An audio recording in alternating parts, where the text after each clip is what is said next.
اول و آخر کا توبہ. علماء کہتے ہیں توبہ کرنا یہ بھی قبولیت کی دلیل ہے. انہو بہم رؤوف الرحیم، بے شک اللہ ان پر نرمی کرنے والے اور رحم کرنے والے ہیں. بنیادی طور پر تمام صحابہ معاف ہیں، خواہ و مہاجرین یا انصار، انہوں نے تکلیفیں بہت گزاری ہے. لیکن وہ 3 آدمی وعلی الثلاثۃ الذین خلفوا، خاص کر ان 3 آدمیوں پر بھی اللہ رحمتوں سے متوجہ ہوئے جن کا معاملہ پیچھے کیا گیا. الذین خلفوا، بخاری شریف میں کعب بن مالک کہتے ہیں کہ یہ خلفوا کا یہ معنی نہ کرنا کہ جو تبوک سے پیچھے رہ گئے تھے، سخت غلط، فحش غلط ترجمہ ہو جائے. الذین خلفوا کا معنی ہے جن کا معاملہ مؤخر کیا گیا تھا. وآخرون مرجون لامر اللہ، کچھ اور ہیں جن کا معاملہ اللہ کے فیصلے تک مؤخر ہے. حتی اذا ضاقت علیہم الارض بما رحبت، یہاں تک کہ تنگ ہونے لگی ان پر زمین باوجود کشادگی کے. وضاقت علیہم انفسہم، اور تنگ ہو گئے ان پر ان کے جی، اپنی جان سے بیزار ہوئے. اصل میں حضرت کعب بن مالک رضی اللہ تعالیٰ عنہ یہ واقعہ بخاری میں خود سناتے ہیں. وہ کہتے ہیں میرے پاس ہمیشہ غزا کے موقع پر کوئی نہ کوئی تکلیف ہوتی تھی، لیکن غزوہ تبوک ایسے زمانے میں ہونے لگا کہ مجھے دنیا کی تمام آسائش حاصل تھی، کئی سواریاں تھی، ہر طرح توفیق حاصل تھی، اور حضرت نے اس رضا کا کھل کر اعلان کیا اور صحابہ کو واضح کیا کہ اس میں جانا زیادہ ضروری ہے. اور وہ دن آیا کہ حضرت اور صحابہ روانہ ہونے لگے. میں نے کہا بس میرے پاس تو کئی گھوڑے ہیں، کئی اونٹنیاں ہیں، ابھی چلا جاؤں گا، کل چلے جاؤں گا، آج کل. حضرت تبوک پہنچ گئے، جہاد بھی ہو گیا، فتحات بھی ہو گئے، واپس بھی ہو گئے، مدینہ بھی پہنچ گئے. اب میں اپنی جگہ سے ہل نہ سکا. اخلاص اور کامل ایمان کے باوجود سستی ہو گئی، اور قرآن کئی موقع پر اس پر رد کرتا ہے کہ سستی نہیں کرنا. وَإِنَّ مِنْكُمْ لَمَن لَّيُبَطِّئَنَّ، ابھی گزرے آل عمران میں. تم میں ایسے لوگ ہیں سورۃ النساء میں کہ وہ سستی کرتے ہیں، دیر کرتے رہتے ہیں. اور سورۃ قلم کا تو موضوع یہ ہے وَدُّوا لَوْ تُدْهِنُ فَيُدْهِنُونَ. یہ مشرک چاہتے ہیں کہ آپ سستی کر لیں، اور یہ تو سست ہے ہی. تو سستی بھی خطرناک ہے. سمجھو آج درس میں مؤخر آئے، اس کی وجہ یہ کہ کل رات کو اللہ جانے کیا عارضہ تھا، باوجود طبیعت صحیح ہونے کے پوری رات الی الفجر کسی قسم کی نیند نہیں آئی، پورا اس طرح جاگا. اور میں نے آ کے فجر خود پڑھائی الحمدللہ، اور سورہ رحمان کا ٹنگار نکالا ہے.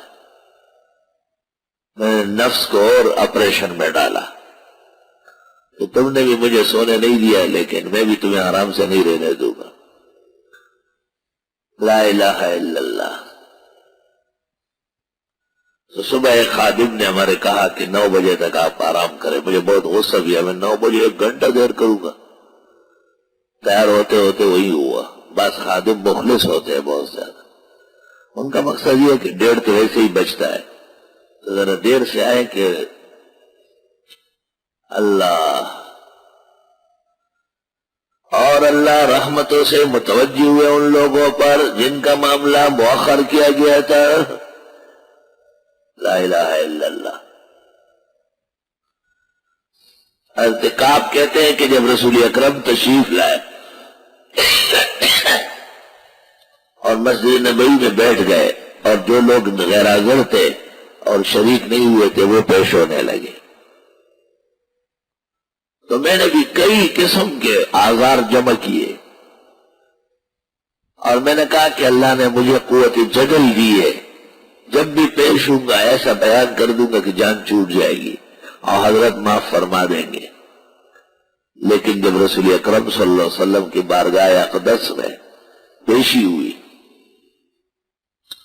زالانی کل لوزر والکذب، سارے بہانے اور جھوٹ مجھ سے ختم ہو گیا، اور میں نے طے کیا کہ اس جمال آرا کے سامنے ایک مخلص مومن جھوٹ بولتا ہے۔ میں نے کہا حضرت میرا کوئی عذر نہیں اور میں سخ مجرم ہوں، سزا کا مستحق ہوں۔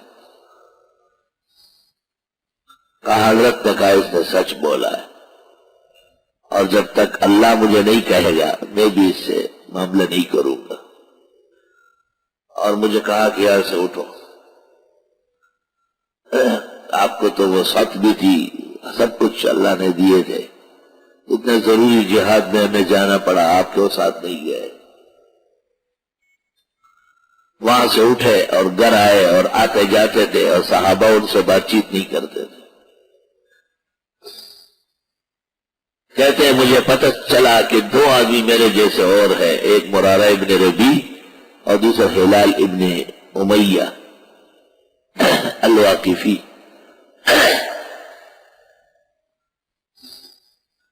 میں خدمت میں آتا تھا، مسجد نبوی میں نماز پڑھتا تھا اور السلام علیکم کرتا تھا، لیکن حضرت کے ہونٹ نہیں ہلتے تھے۔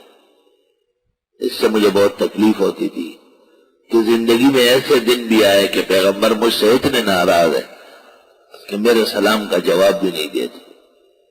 توبہ۔ تلختر از فرقتے تو ہے جنے، اس سے زیادہ شاق وقت نہیں ہوگا۔ فرمایا کہ میں حضرت کے قریب میں کھڑے ہو کے نماز پڑھتا تھا تو حضرت، جب میں نماز میں لگ پڑتا تھا تو حضرت مجھے دیکھتے، اور جب میں نماز سے فارغ ہو کے حضرت کو دیکھتا تو آپ مجھے نہیں دیکھتے۔ مولانا اشرف علی صاحب کا ایک خلیفہ ہے خواجہ عزیز الحسن مجذوب، مولانا کے تمام خلفاء میں سربراہ عہدہ ہے، بہت بڑے خلیفہ ہے۔ ایک دفعہ حکیم الامت ان سے ناراض ہو گئے تھے اور ناراضگی میں اس جیسی کیفیت پیش آئی کہ جب وہ دیکھتے تو مولانا اشرف علی نہیں دیکھتے، اور جب اس کا خیال نہیں ہوتا تو مولانا اشرف علی دیکھتے۔ تو خواجہ صاحب تو مادرزاد شاعر تھے، وہ یکدم گویا ہوئے، یوں نظر تو ہم پہ ڈالی جائے گی، ہم نے جو دیکھا ہٹا لی جائے گی۔ بے نہیں وہی منظر ہے بالکل۔ تو کعب ابن مالک فرماتے میں آتا جاتا تھا، کچھ دنوں بعد پیغام ملا کہ ان کی بیوی ہے، ان سے علیحدہ ہو جائے۔ میرے جو دو ساتھی تھے مرارہ اور ہلال، بڑھاپے کے عذر کر کے ان کی بیویوں کو ان کی خدمت کا موقع ملا، لیکن میں طاقتور و توانا تھا، میں نے اپنے گھر والی کو میں کے بھیجا، اور میں آتا جاتا تھا مدینہ منورہ کے بازار میں نکلتا تھا، کوئی مجھ سے بات نہیں کرتا تھا۔ اس درمیان میں یہ اپنے چچزاد بھائی سے ملنے گئے، انہوں نے معذرت کی۔ اس درمیان میں ان کے پاس روم سے بادشاہ روم کا پیغام آیا ہے کہ آپ اکیلے نہیں ہیں اور ہم آپ کے ساتھ ہیں، اور ہم آ کر آپ کے نبی کا مقابلہ کریں۔ یہ فرماتے ہیں میں نے کہا کہ یہ اور عذاب ہے کہ مجھ سے کفار تک کو توقعات ہو گئی ہے۔ توبہ۔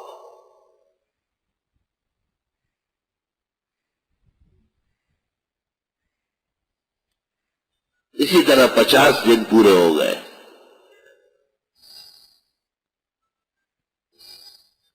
اور حضرت اس رات کو ام سلیم کے گھر تھے، ام المومنین، اور آپ پر یہ توبے کی آیات نازل ہوئی۔ حضرت نے ان کو اطلاع دے دی اور انہوں نے کہا کہ میں جا کے ابھی بتاؤں، بہت پریشان ہے، کعب بن مالک اور مرارہ اور ہلال، آپ نے کہا لوگ نیند سے نکل جائیں گے، مدینے میں جشن ہو جائے گا۔ فجر کی نماز جب رسول اکرم صلی اللہ علیہ وسلم نے پڑھائی تو آپ نے جب قوم کی طرف منہ موڑا تو آپ نے کہا گزری رات کو اللہ نے کعب، مرارہ اور ہلال کی توبہ قبول کی۔ اور جو خوشی کی لہر دوڑی، ایک آدمی گھوڑے پر بیٹھ کر کعب کی طرف دوڑا اور دوسرا آدمی جبل سلا پہ چڑھ گیا، پہاڑ پہ، وہاں سے آواز لگائی تو ظاہر ہے آواز گھوڑے سے تیز ہوتی ہے، لیکن گھوڑا سوار جب خوشخبری لے کے پہنچا، دستور کے مطابق انہوں نے تن کے کپڑے اتار کے انعام میں دے دیے، یہ زیر میں دربان دے۔ بہرحال قرآن نے بھی اس قصے کو نقل کیا ہے، اور ان 3 آدمیوں پر بھی جن کا معاملہ مؤخر کیا گیا تھا، یہاں تک کہ تنگ ہونے لگی تھی ان پر زمین باوجود کشادگی کے، اور تنگ ہو گئے تھے وہ اپنے جیوں سے، اور گمان کرنے لگے اللہ ملجا من اللہ الا الیہ، کہ نہیں ہے پناہ کی جگہ اللہ سے مگر اللہ ہی کے پاس۔ ثم تاب علیہم لیتوبوا، پھر اللہ رحمتوں سے متوجہ ہوئے تاکہ یہ توبہ کرے۔ تابا تابا تابا لیتوبوا، ان اللہ هو التواب الرحیم، بے شک اللہ تعالیٰ توبہ قبول کرنے والے رحم والے ہیں۔ یا ایھا الذین آمنوا اتقوا اللہ وکونوا مع الصادقین، اے ایمان والو اللہ سے ڈرو اور ہو جاؤ سچوں کے ساتھ۔ یہ سچوں کی جماعت ہے، صحابہ کی جماعت۔ آیت کریمہ پر اہل سنت مفسرین کا 1400 سال سے اتفاق ہے کہ یہاں صادقین سے مراد صحابہ رسول ہیں، بشمول ابو لبابہ اور ان کے رفقا اور کعب، مرارہ اور ہلال۔ وہ صحابہ کے بعض غلطیوں کے باوجود وہ واجب الاتباع ہے کیونکہ انجام بخیر ہے۔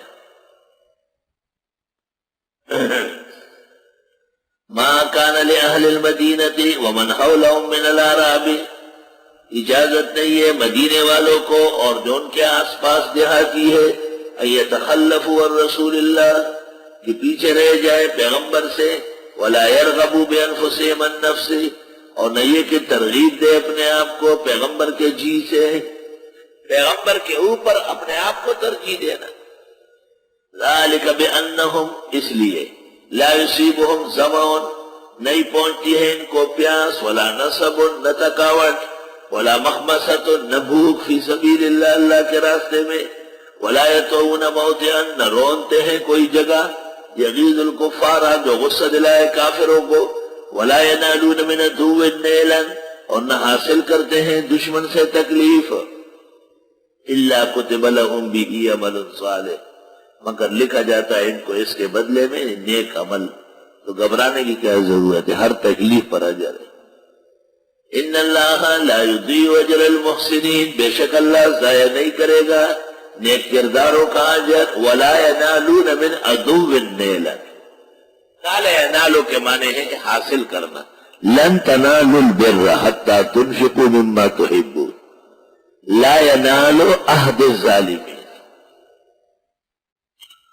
لیکن جب نالا ینالو کا صلہ من آ جائے تو تکلیف کا معنی پیدا ہوتا ہے۔ ولا ینالون من عدو نیلا، اور نہیں حاصل کرتے دشمن سے کوئی رنج غم،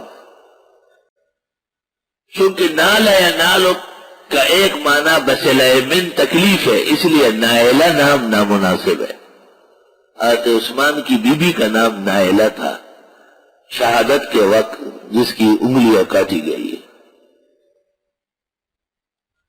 بعض اوقات بعض نام پاک بیویوں کے ہیں لیکن امتحان کے نام ہے، جیسے فاطمہ، اس کو دیکھا جائے کہ پیغمبر کی آخری بیٹی ہے اور آپ کو ان سے بڑی محبت تھی، اور آپ نے فرمایا بخاری کی حدیث میں کہ جنت میں خواتین جنت کی سردار فاطمہ ہوگی، لیکن ختام پیش آیا ہے، یعنی آپ کی نوبت میں خدیجہ مری ہے، تو بخاری میں ہے بئست الفاطمہ ونعمت المرضعہ، دودھ پلانا بچے کو اچھی بات ہے، اور چھڑانا ایک صدمے کی بات ہے۔ بئست الفاطمہ کی وجہ سے ہماری رائے یہ ہے کہ اس نام رکھنے میں احتیاط کی جائے۔ بعض نام غم کے ہیں، جیسے یوسف، ابراہیم، انبیاء کے نام ہیں لیکن ہیں صدمے اور غم کے۔ تو آپ نے اپنے بیٹے کا نام ابراہیم رکھا ہے کیونکہ انبیاء دنیا کے صدموں سے نہیں ڈرتے، اور تو جتنے صدمے اور تکالیف پہنچتی ہے اجر بڑھتا ہے۔ یہ مسئلہ مخصوص عالم اور طالب سمجھیں گے، جو عوامی طرز کے لوگ ہیں وہ بالکل نہیں سمجھیں گے، اور ان کا نہ سمجھنا بہتر ہے۔ فَإِن كُنْتَ لَا تَدْرِي فَتِلْكَ مُصِيبَةٌ وَإِن كُنْتَ تَدْرِي فَالْمُصِيبَةُ أَعْظَمُ۔